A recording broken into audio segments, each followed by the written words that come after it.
The broadcast is now starting. All attendees are in listen-only mode.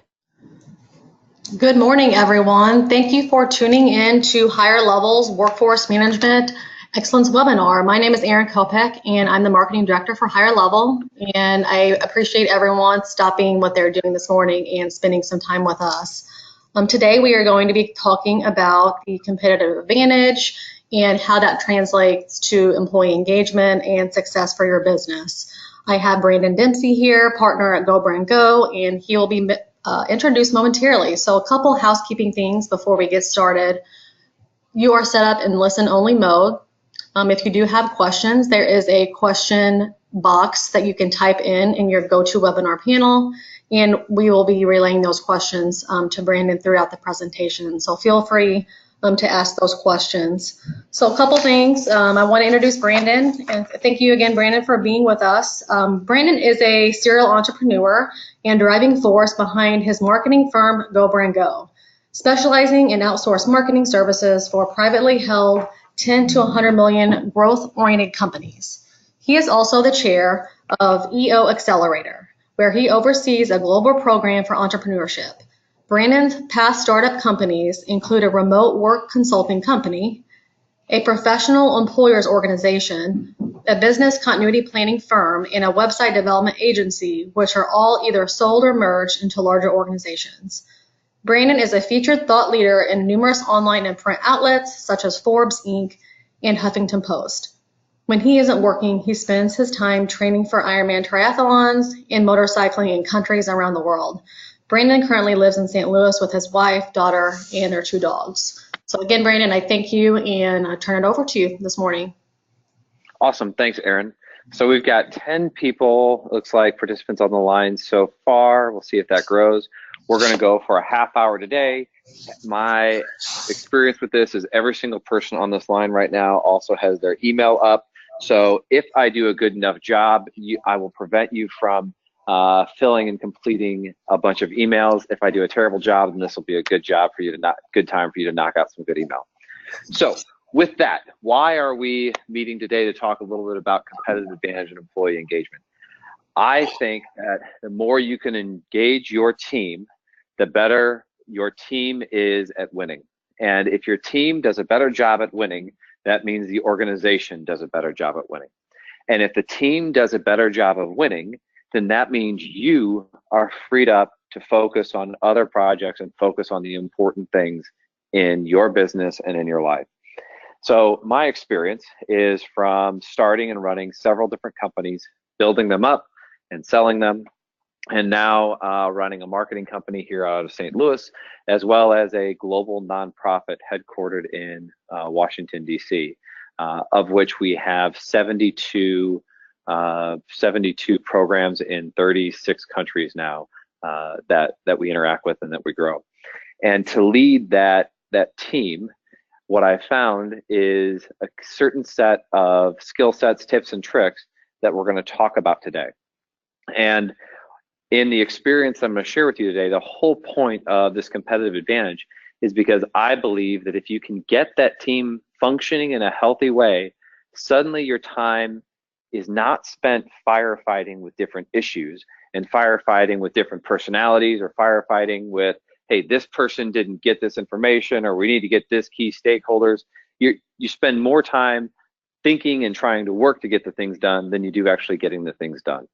And that's really going to be a big part of what we talk about today from a competitive advantage point, because teams that function healthy, teams that are able to execute quickly, swiftly, and at a high level are the teams that get stuff done. And when teams get stuff done and they start winning, that's when teams that synergy really takes off. We all like to be part of a winning team. Every single person I know attending this webinar today, and Erin yourself, everyone likes to be on a winning team. It's just fun. We're more energized and we are more productive, and it's just fun. So today, let's talk about how to build that winning team so that you can compete both inside your organization and your organization as a whole and start winning. So with that, let's rock and roll. And next slide.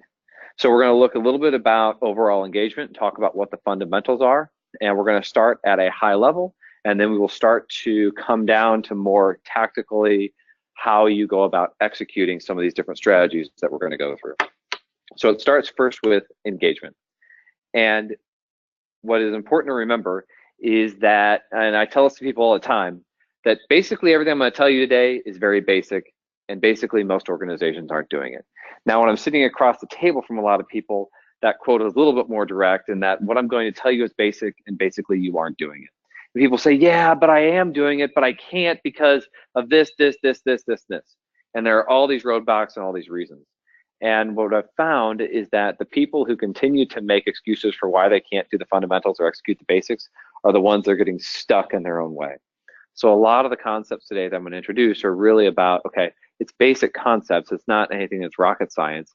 And keeping a focus on the fundamentals and a focus on the basics are really good, or is going to unlock you and your team's potential. Next thing I think that's so important to remember is that people are human. And when dealing with people, as Dale Carnegie says, we have to remember we're not dealing with creatures of logic, but with creatures of emotion. Logically, if I tell someone to do something, they should just do it, right? And I work a lot with the Germans, and this is hilarious whenever I talk with the Germans. They're like, I don't understand. You said to this person, and it was clear, we all agreed this was going to be done by a certain date, and they didn't do it. And they have no, very little emotional intelligence for understanding why someone didn't get something done that they said that they were going to get done. And so from a logic standpoint, we have to remember that people buy into a mission, they buy into your vision, they buy into the team from an emotional level, not from a logical level.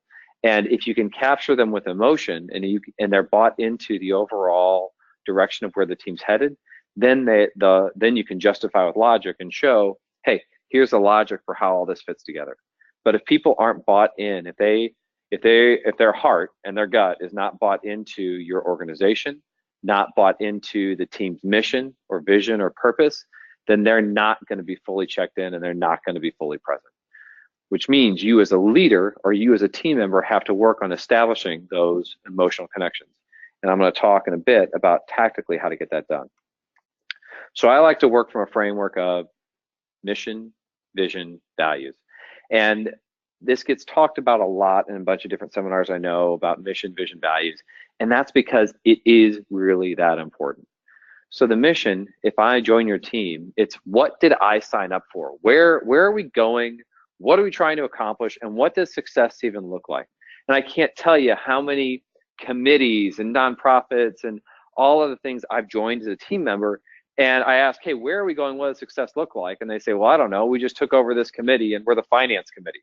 So, we've got to manage the finances, or we're the strategic planning committee. So we've got to figure out what the strategic plan is going to be for the next 5 years or 10 years. It's like, okay, but what does success look like? And it's amazing to me the amount of people who can't define what success looks like. So one thing that I try to do with all my teams now is say, okay, hey, here is what success looks like. If we accomplish as a team, this is what success looks like. Could you imagine showing up to play soccer and everyone shows up, they've never played soccer or football if you're calling it internationally. We've never played this game before. I throw a ball down in the middle of the field and we don't tell anybody how to play the game. We don't tell them that, hey, you have to put this ball in that net and that's how you get points and score points. If we didn't tell them that, they wouldn't know. They may, okay, there's something down there at the end. What are we supposed to do? You've got to define for people what success looks like. The more balls we put in that net, as long as we put in more balls in that net than the other team puts in our net, we win the game. And it's amazing to me how many leaders and how many teams don't take the time to define, hey, here is what success looks like. If we accomplish this, this is what drives success. That mission needs to be very, very, very clear for people so that they can understand, hey, is this something I signed up for? Is this something I want to do? Because if I show up on that soccer field and you know what? I really hate ball sports. I have very bad hand-eye coordination, and I injured myself a few years ago in some sort of sporting accident, and so I can't run. Well, I'm probably not going to be a good soccer player, and I may not want to be part of that team. But how many team members do we have right now on our team that aren't good team members, and we haven't given them the opportunity to deselect themselves because we haven't defined what success looks like? So define what success looks like so that people can self-select or self-deselect, right? if they want to be part of that team. Next part is vision. So the vision is, all right, here's the mission where we're going. This is what success is going to look like. That to me is a 3 to 5 year vision. A strategy is a 1 to 3 year strategy. All right, here are the strategic priorities we're going to try to accomplish, the big things we're going to try to move. And then a plan comes down to 6 to 18 months. This is our executional plan. And you should start with, okay, what is our vision? Then build out, okay, this is the overall vision. These are the few strategic priorities that we think we have to accomplish in order to accomplish that vision. And now here's the tactical plan of every quarter, what we're going to do, every 3 months, what we're going to do in order to accomplish those strategic initiatives. And if we accomplish those strategic initiatives, that will drive our overall vision of realization. And it's very important you get clear on what those are. And then at about year 3, you should start looking to update that vision, right? And then start reworking on what that new strategy is going to be for the next 3 to 5 year vision. And it's a cycle of continuous planning that should be done. Then the last part of this is values. Fit and alignment come with this core set of values. In our organization at Go, we have 7 core values. And every 6 months, every employee grades themselves, including myself, in how aligned we are with those values. Because fit is determined 100% by value alignment. If you and I share the same core values, we're going to be working together in the same way and have success. If you have members on your team that you just can't jive with, or they just don't get it, or they don't get along with other people, it's not that they're a bad person. I believe everybody is innately good. It's that there's a core value somewhere in there that's not jiving. So here's an example. In our organization, a core value is courageously communicate with honesty and transparency. I'm going to say that again. Courageously communicate with honesty and transparency. And if you're on our team at Go and you're afraid of having courageous conversations, or you can't handle other people having a courageous conversation with you about maybe something you need to do to improve, or some project that's gone wackadoodle and we need to get it back on we need to fix it, then you're not going to be a good fit for our organization. So core values are what keeps everybody in alignment.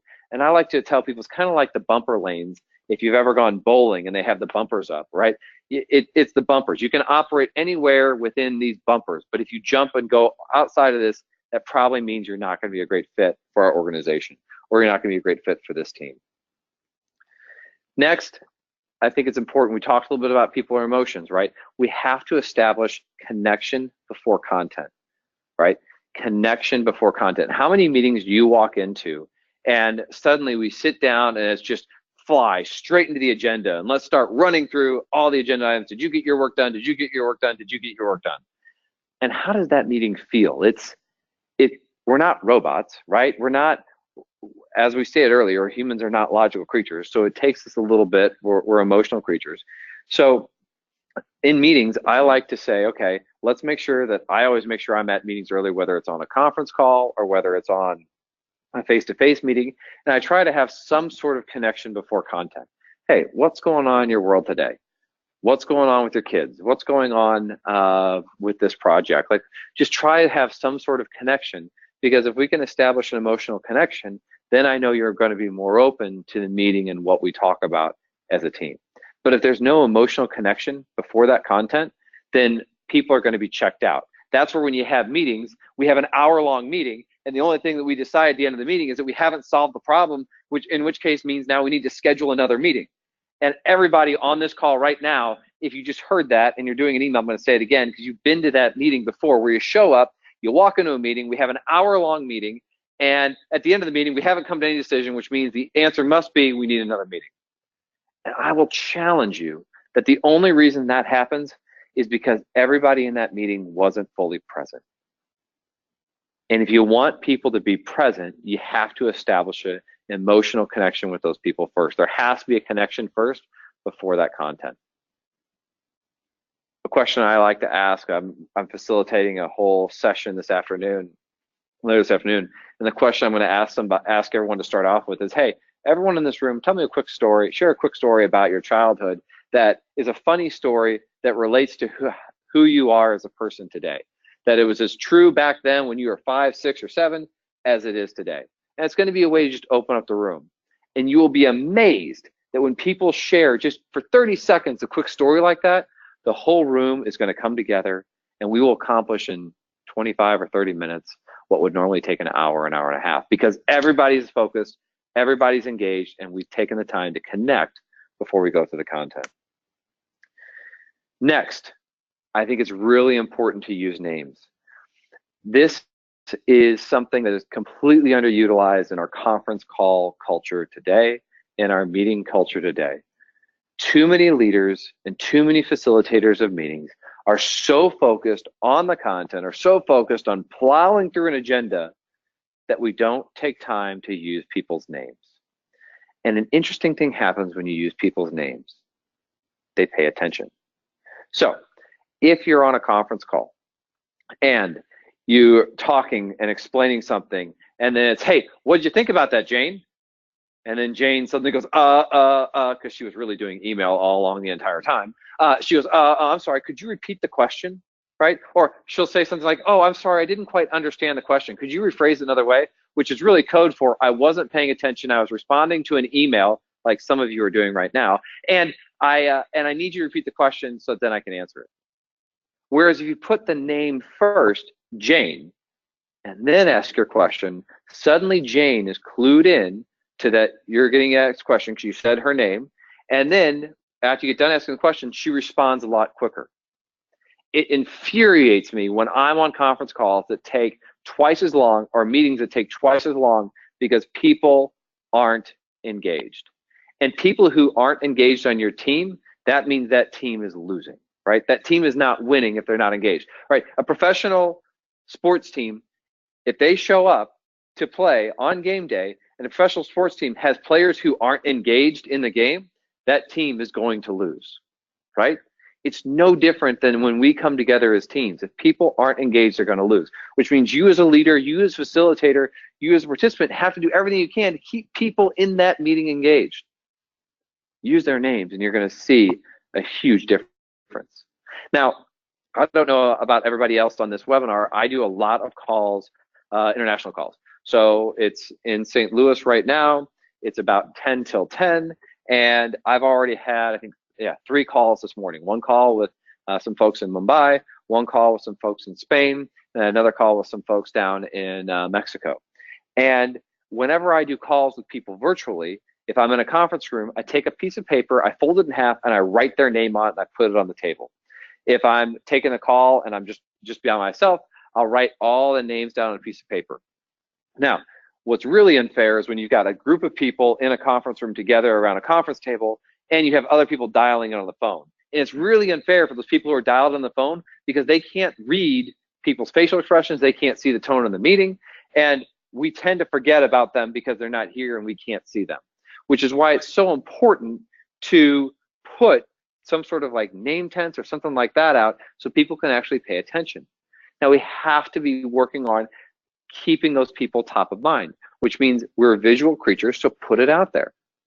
Next, if it's some sort of praise or something like that, it's really important, I think, to make sure that that is totally public. Now, some of us have heard the saying, praise in public, criticize in private, and you're working in a distributed team environment, I think it's really important that you CC the world on any type of praise, and then certainly any sort of criticism, that's absolutely in private. Now, when you're on the phone or when you're running through those different conference calls, that can also be a great way to connect before content. Hey, I'm gonna use the name Jane again. Jane, I really liked how you XYZ this. And suddenly that sets the tone for the call. This is gonna be an upbeat, positive call. And she feels good because you just called her out in front of all of her colleagues. So we've got to take the time to be elevating people's name in our consciousness and awareness for when we're conducting meetings, and it'll drastically change the engagement level of those meetings. Next, there's too much information out there that I think gets repeated and sent. I can't stand it when people send me Microsoft Word documents. And it drives me nuts because I know if I'm gonna make a change on it, that means I gotta email the document over and then they gotta update it. It's constant back and forth. So I'm a huge fan of using any type of collaboration software, whether that's Google Docs, Google Sheets, using SamePage, using WhatsApp, using like all these other communication mediums out there, Slack and everything else. But posting stuff publicly for people to edit and see publicly and having some sort of link to it, I think smokes sending individual documents one at a time, because people aren't able to collaborate on that. Our dashboards, there are too many dashboards and reports, in my opinion, that few people see. And I see this all the time in my leadership meetings. We go to a leadership meeting with a company and they have the financials report or they have the strategic plan report, and so we talk about it. And then I say, okay, how many of our frontline employees have seen these? Well, they haven't. They see them every year. Could you imagine let's go back to that soccer analogy. Could you imagine being that soccer player on the field and never seeing the scoreboard? How do you know if you're winning? How would anybody on your team know you're winning if they can't see the scoreboard? It's up to you as a leader. It's up to you as a team member, as a team facilitator, to show them the scoreboard.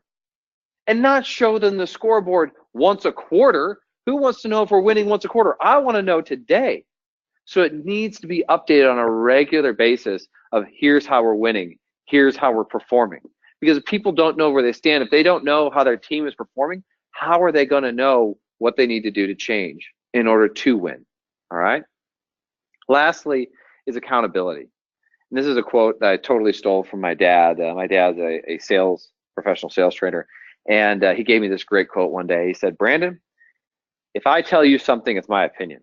If I can get you to say it, it's gospel. If I tell you something, it's my opinion. If I can get you to say it, it's gospel. Which means if I tell you on my team, this is how it is, well, that's just Brandon's opinion of how he thinks it's going to be. But if I can educate you, if I can work with you, if I can get you to say it, suddenly now you believe in it. It's hit your core and you own it and you believe in it. Which means my job as a leader is not just to tell other people how it is. My job as a leader is to educate people and give them the information they need so that they can say it back and they can understand it. Because when they do that, then they'll buy into it and then they'll own it. If I tell you something, it's my opinion. If you say it, it's gospel. It's gospel. Now, we talked about that connection before content. We talked about how people are emotional creatures, right? We've all had that boss or that person who no matter what, we are not going to let down. We are just not going to let them down. And we're not going to let them down because we care about them. The people that I will run through a brick wall for, that I will stay up late and work till 5 a.m. for, are people that I care about for. They're people I have an emotional connection to.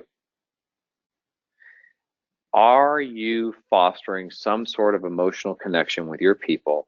Are you fostering that level of engagement with your people that they will run through a brick wall for you? Or is the only thing you're holding over them their job?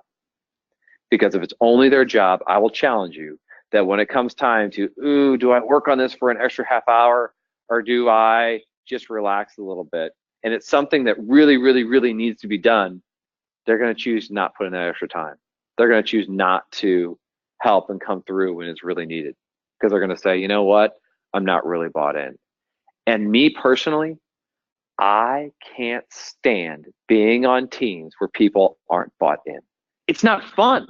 It's not engaging, right? I don't want to be around a bunch of people who are more afraid of losing their jobs than they are of doing something great.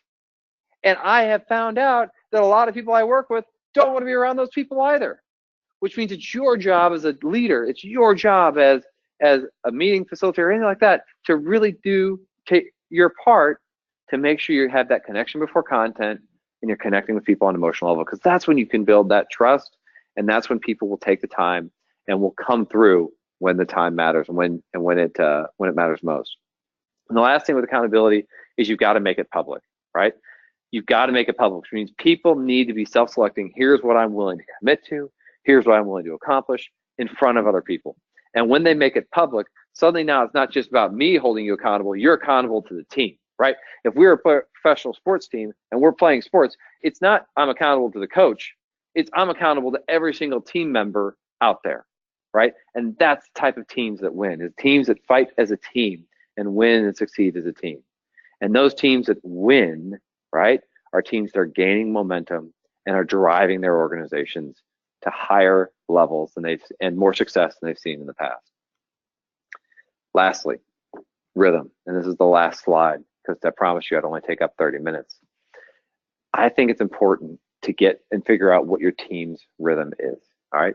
And the rhythm is that establishing what is that regular timing for when information needs to hit people.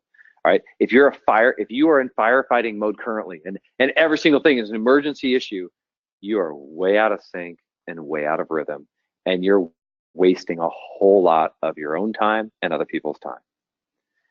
I think it's important to understand and work with a team and define, hey, here's our daily rhythm. Every day, new dashboards come out every morning at whatever o'clock. Then weekly, we're doing project reviews or this, and then monthly and quarterly and yearly.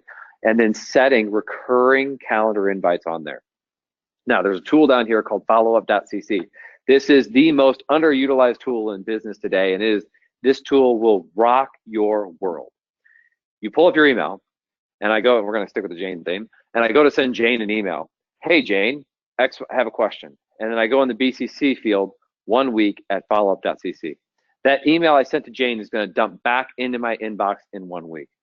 Or I could send Jane an email and say every 3 weeks, because it's something I want to follow up with her every 3 weeks. That email will dump back into my inbox every 3 weeks and serve as a visual cue reminder for me to follow up with Jane. And then once I've done it, I can delete it right away. This followup.cc tool is a tool that it has transformed. I can honestly say it's a tool that has transformed my life, because it allows me to forget it, get it off my to-do list, and also stay in constant communication rhythm with the people that I need to stay in communication with. And I use this tool now for everything. If I'm trying to focus on something and remind me to do it, then I send a followup.cc. Reminding every 3 hours, every 4 hours or something like that. So it's a tool that I think everybody on here could really use. The next thing is repeating events on your calendar. Most people aren't good at this. With our team, I schedule our reviews every 6 months on a recurring calendar invite. And we don't cancel them because something else comes up. If something else comes up, then we move the meeting. But having that recurring rhythm and that recurring meeting of our standing meeting, so our company does a huddle every Monday morning at 8:30. We do a leadership team every Monday morning at 10:30. We have our account management team does their reviews every Thursday at 4. Those meeting rhythms, taking the time to focus on the rhythm and focus on the different projects you're trying to execute or whatever, just having that rhythm will cut down a whole lot of your fires. And so I will challenge every single person on this call, that if you're having trouble and falling into firefighting mode, it's because you're out of rhythm somewhere in your organization from an information and workflow standpoint. And you're just out of rhythm, which means you need to work to get back in rhythm and establish what should be that regular face-to-face conference call, whatever time, to help get back into rhythm. And the last piece is there are a lot of tools out there that do marketing automation. And I think this can help a ton with getting people systematically updated and kept up to speed. So when I work with a new team, I'll often preload, and I have a new team member. So for instance, when a new team member joins Go Brand Go, our company, we have a set of emails that are automatically programmed. Add that person's email address. They get dripped an email every day for the first 3 weeks. Then it goes to every other day. Then it goes to once a week. All the information about our company, about how we answer the phone, about how to schedule a conference call, about where the best place is in Benton Park to go get a cup of coffee. So having that marketing automation, what we found is it automates a lot of that information dissemination. So to start wrapping up, if you want to compete as a team and if you want to win as a team, we've got to get in a good rhythm. We've got to connect with our people on an emotional level and share the metrics and tools of what is winning. And by defining our mission, vision, and values, people can select or deselect themselves of whether they want to be on that team or not be on that team. And it gives us a metric and scoreboard to understand, is this person in alignment with us or not in alignment with us? And then keeping and finding our rhythm as a team allows us to operate at a high level and not constantly stay in firefighting mode. And the last thing is you've got to start using people's names in meetings a whole lot more, because using their names keeps people's attention. And when you keep people's attention and engagement, that means you get more done with less time. And more done and less time in today's business world is what allows teams to win and have a competitive advantage. So with that, I've got time for 1 or 2 questions, and I'm going to let you get on with your day. Hopefully, you did not get done 10, 30 emails, and I was able to engage you enough and only get a few. Erin. All right, great. Thank you, Brandon. So if anyone has any questions, we will take a minute or two for you to type those in your question box down at your GoToWebinar panel. Feel free to ask if you want any recaps or reminders. Great information, Brandon. Thank you. Did I keep you engaged, Erin? You did, yes. Definitely some good takeaways. one thing that I actually started doing myself is when we do like a monthly meeting with our teams and putting those on repeat or scheduling those in advance. I'm kind of like you, not moving those around. We all know something comes up, but just keeping to a strict calendar, especially with your team, really helps them know that they're a priority. Yeah, it's amazing to me how my wife worked for a government agency, and she'd have her annual review, and her annual review would always get moved around, moved around, moved around, moved around. It would always happen 3 or 4 months after it was supposed to happen. And it just infuriated her because she would just tell me all the time, she's like, obviously it's not a priority. Obviously my performance isn't really a priority to my boss, which I can't believe that that's the truth. But the fact is that their actions were showing that that was the truth. Absolutely, I definitely agree with that. So we had a couple of people ask if the presentation will be available. Yes, we are actually going to put that on the Higher Level YouTube channel. We are recording today, so you guys can go back in and take a look at that, share with your teams, but we will be following up and sending that URL out. And I do not see any questions, so we can go ahead and wrap up. I want to thank you everyone for attending today. Tune in next month. We actually have another webinar coming up on June 27th, and we're going to be talking a little bit about personal branding, recruiting for your company, what your brand says about you, and if you want to make sure you're added to our list to attend, you can email hello@higherlevel.com, and that will come directly to me, and we'll make sure we get the invite sent over to you. Again, thank you, and everybody have a great rest of your day. Thank you for attending Higher Level's webinar. Thanks, Aaron.